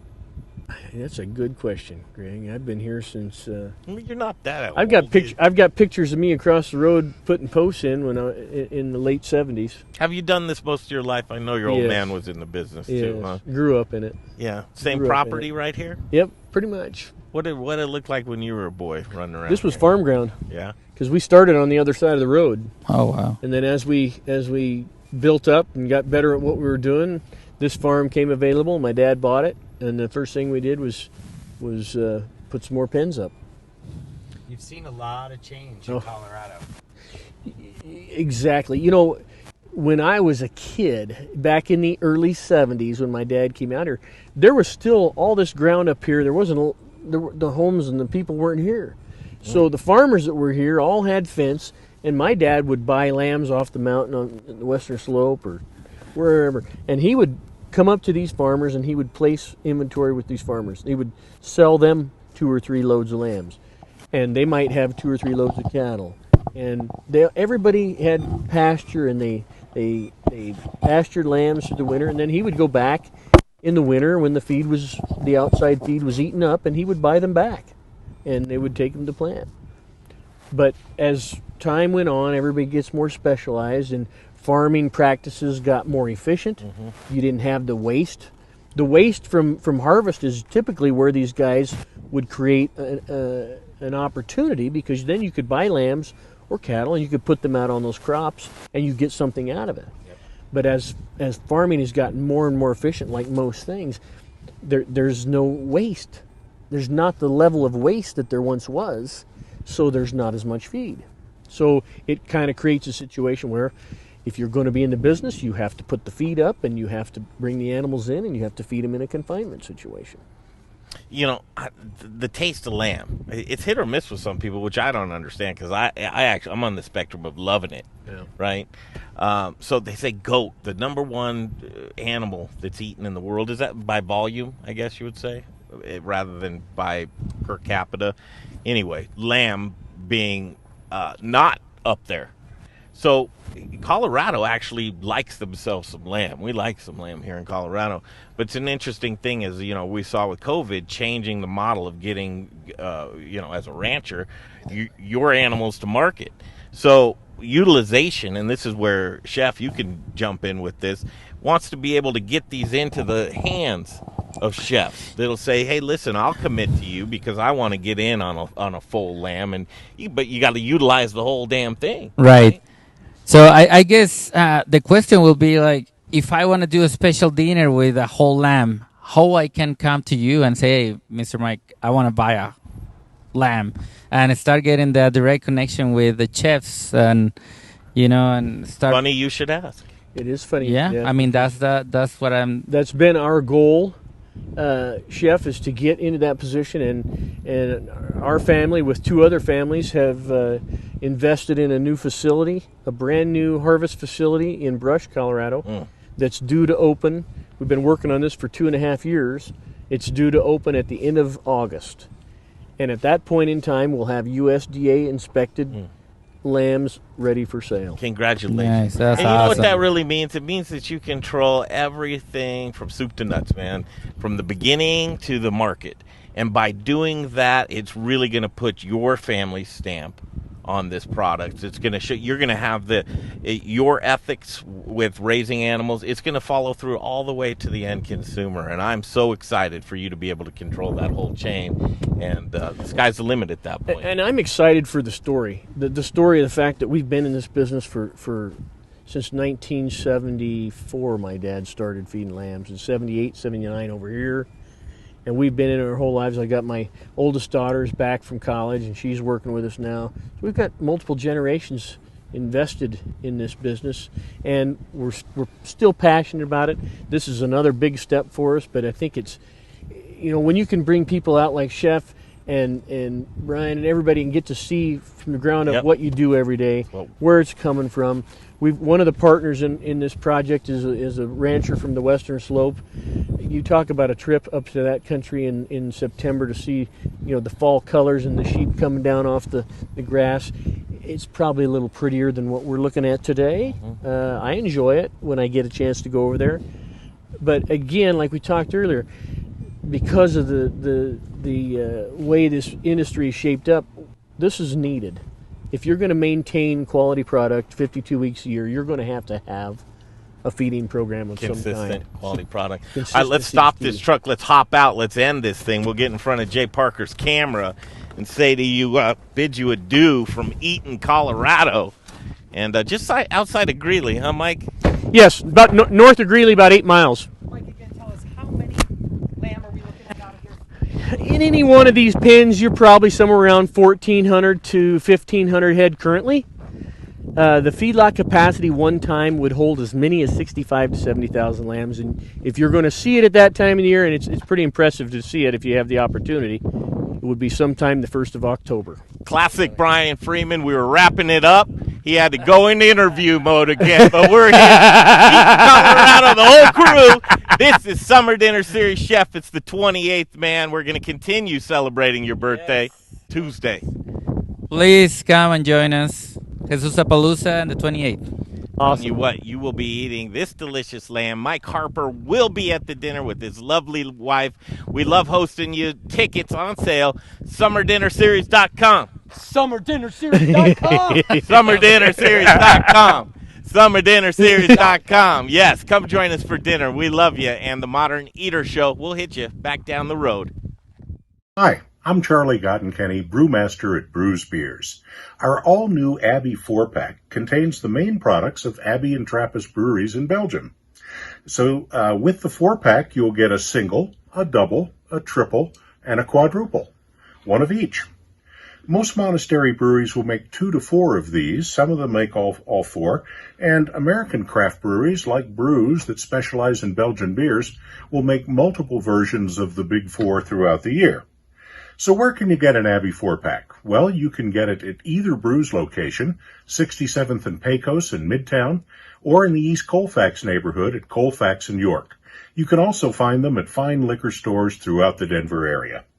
So get yours today and take home some Belgian-style badassery. Hey guys, it's Brian Rizzuto with Encore Energy, the guy who saves your businesses money on natural gas.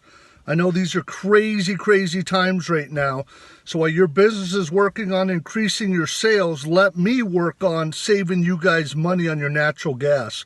I make it as easy as possible. Just provide 12 months worth of natural gas bills to me. I'll do the rest. I know you're really busy, so let me get to work for you. You can reach me at 720-245-5771. I look forward to hearing from you guys, and let me try to save you some money in these crazy times. Bye. We started Meridiem Spirits because we love the way that spirits and cocktails can bring people together to socialize, to bond, to have conversations. Well, right now we've got some big conversations to have. Coop Vodka and Coop Gin are available at liquor stores across the metro area, but if you can't find us or would like to have us behind your bar or at your restaurant, send us an email, info@meridiumspirits.com. We know things are a little different these days, but think of us the next time you're planning a virtual happy hour or a socially distant picnic. And keep an eye on our social media, Coop by Meridiem, for all the latest and greatest. Hey, Dave Thibodeau here. Hey, friends of the Modern Eater, this is Dave Thibodeau from Ska Brewing and Peach Street Distillers. I wanted to let you know that our new brew distillery is up and running again in Boulder, and we've got a great selection of Ska beers, nearly 30 on tap. We've also got all of our Peach Street spirits available, a great mixology program that we brought down from the Western Slope and Palisade. We're open limited hours, Wednesday through Friday from 3 to 10. And then we open up earlier at 10 a.m. on Saturday and Sunday and get some brunch action rolling. We have 2 great patios. Socially distant seating is available. And you can always check for more information at skastreet.com and hope we become your new favorite neighborhood spot. And I'd like to meet you there in the not too distant future for a beer or a drink soon. So take care, be healthy, and stay strong. And I'll talk to you later. Hi guys, it's Cody Ann from Aspen Baking Company. We specialize in fresh, preservative-free, amazing bread. But with all the food news, go right here to the Modern Eater.